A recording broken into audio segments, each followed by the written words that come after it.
Hello everyone. It's been a month since the first season of Back Away Slowly wrapped up. I've gotten some incredible support in that time, and I'm so glad that the show has piqued your interest. It isn't quite time for Season 2 yet, but instead I'm using this episode to cover parts of Season 1 that I wasn't able to share before, usually because they didn't comfortably fit into the script. I also have a correction that I'd like to discuss, as well as some updates about the locations themselves.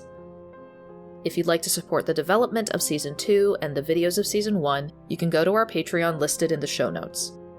Sources can be found at backawayslowlypodcast.com, and you can follow our other socials to stay up to date. But without further ado, let's cover the news and extra information about Season 1's locations.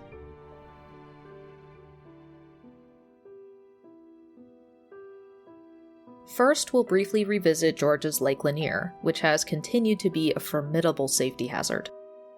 Of the 39 drownings that have occurred in Georgia in 2023, 8 of those have been in Lake Lanier alone.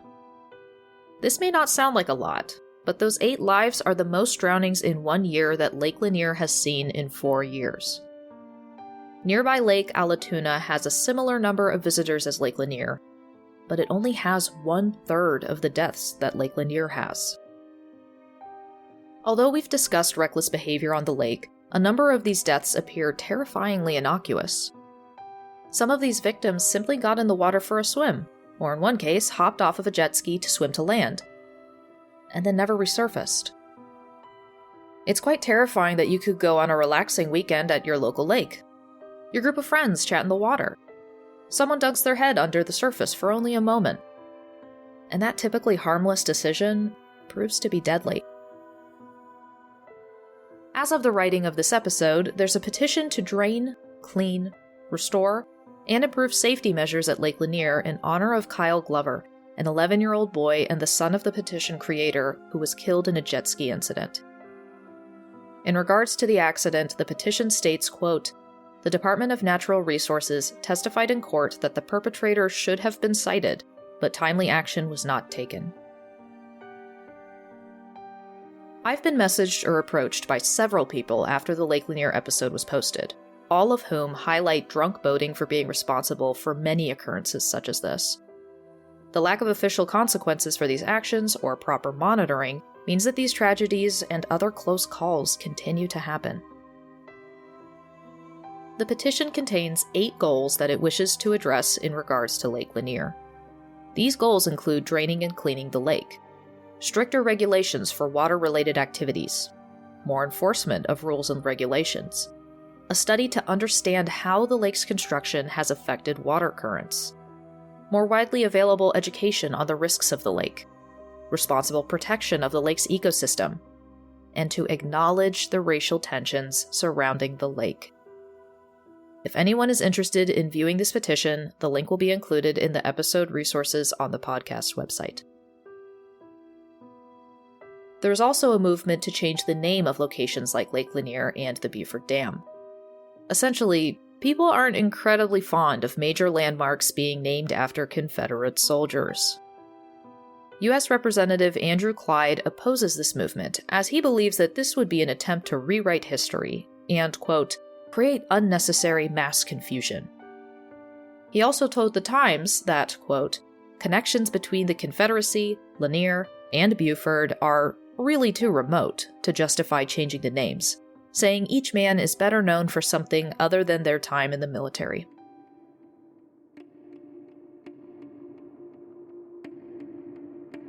Now we travel north a ways to Mammoth Cave National Park. We'll spend a little bit more time here, as there were a few mysteries that I can now cover. The first story we're going to look at is the sightings at the Green River.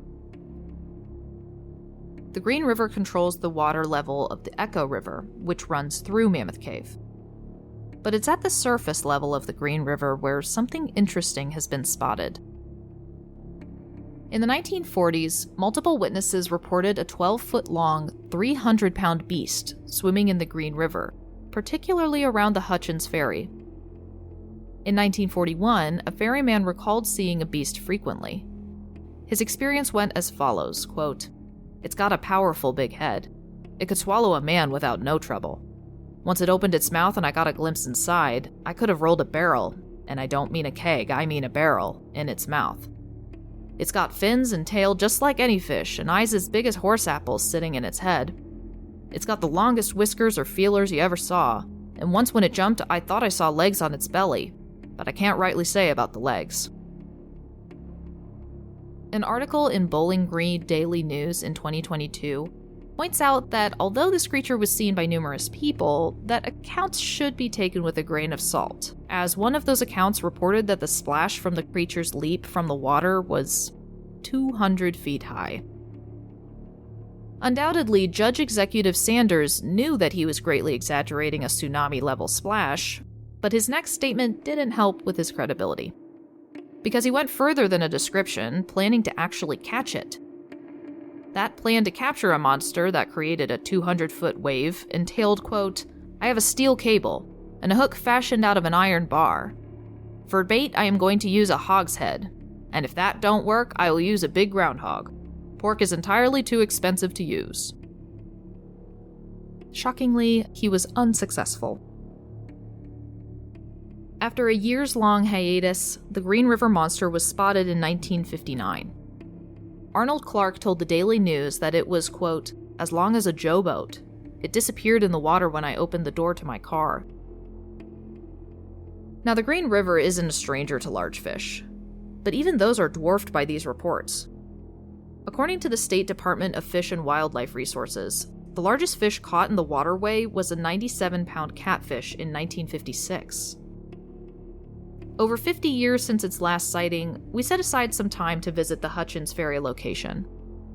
Though a beautiful and quiet area, the summer had drastically lowered the water level. Despite this potentially making a monster easier to spot, we were unsuccessful in having a modern sighting. I prefer to interview people for these episodes if I can. The Mammoth Cave National Park, unsurprisingly, wasn't interested in this. Indeed, even from multiple books I've used for this episode, quite a few make it a point to mention that rangers do not like to talk about mysterious happenings in a national park, which, considering their job and livelihood may be on the line, I kind of understand. So I decided to open up the question to the internet, and I got a few very intriguing responses.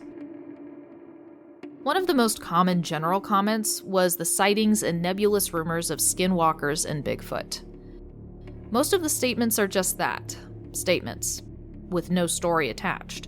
Though there were news reports in 2019 and 2021 where shots were fired at an assumed Bigfoot, so watch out for that on the trails.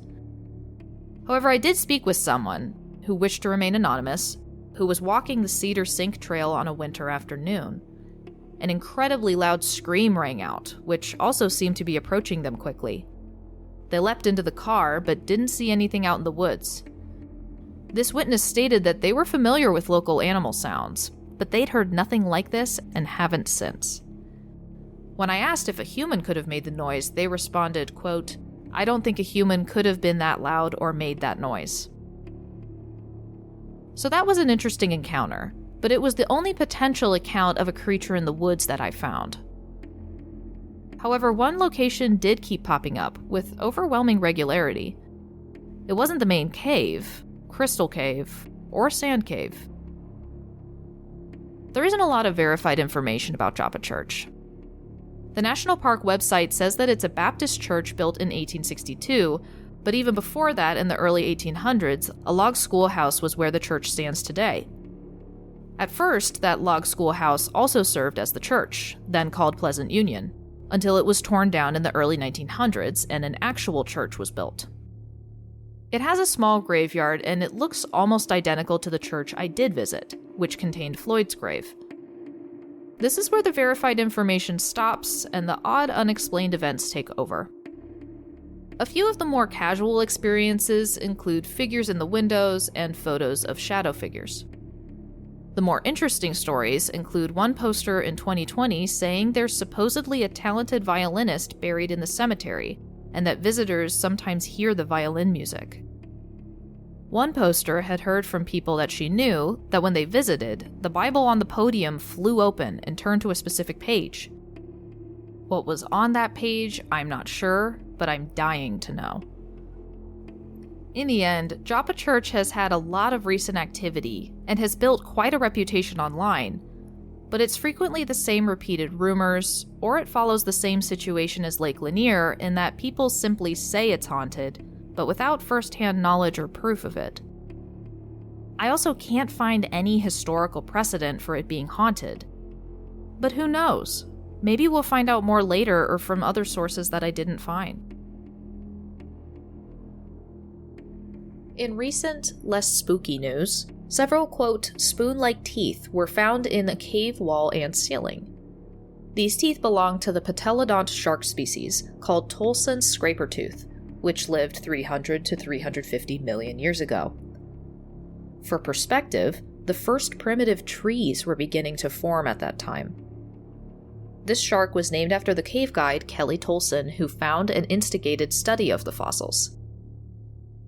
Something that I found really sweet was that, as a surprise, the team hid from Tolson that they were going to officially name the shark species after her. She seemed very excited about it in the video interview I watched.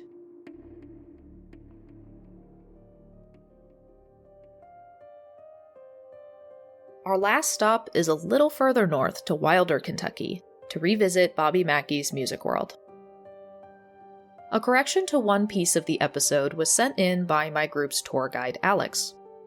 Now, if you haven't listened to the episodes about Bobby Mackey's, I highly recommend you go listen to them now and come back, as the context to this correction is important.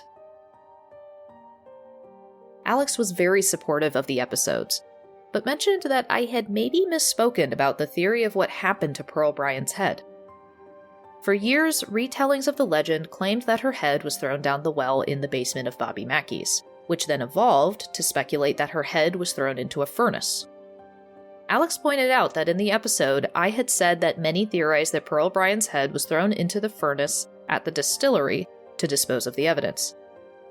This was incorrect, as he had said that it's believed that her head was potentially thrown into the furnace at the college.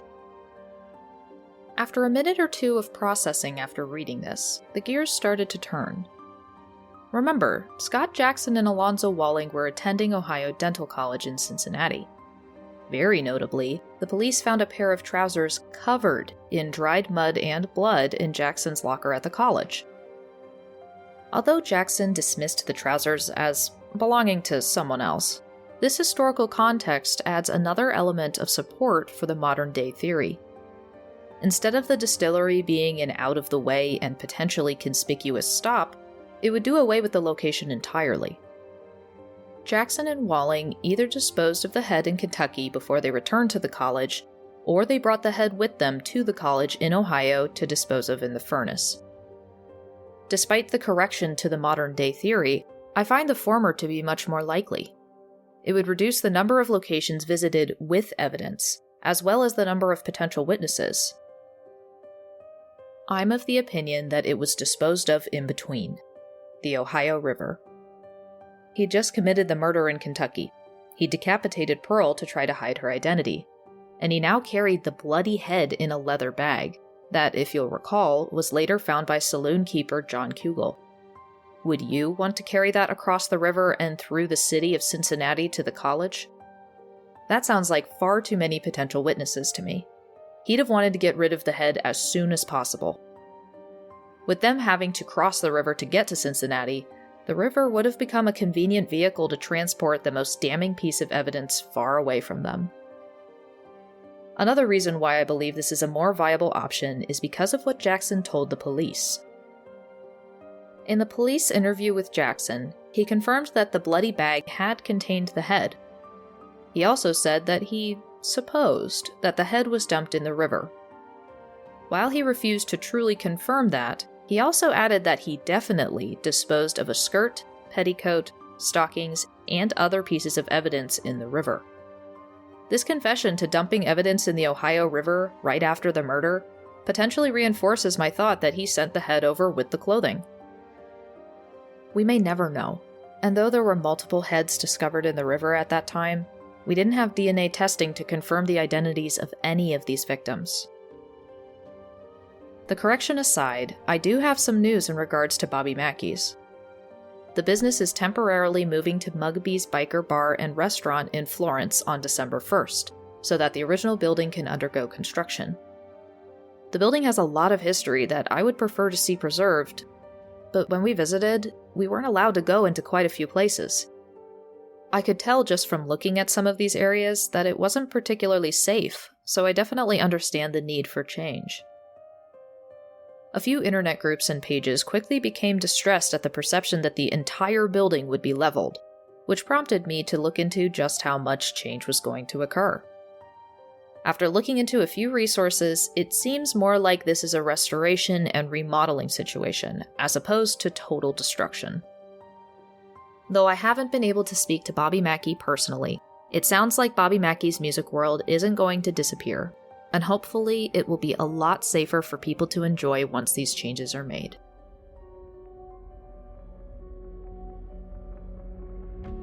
Thanks for stopping by for a little bit more of Season 1. I'm always looking for more updates or stories of all of these and future locations. If you have your own experiences or any local news in regards to these sites, please feel free to send them in to backawayslowlypodcast@gmail.com. In the meantime, if my initial research is anything to go by, I have a lot of reading to do for Season 2. This will take a few months, but I hope that this episode was a nice bonus. I'll keep you all posted via the podcast socials for general series updates, but until Season 2, please be safe this holiday season.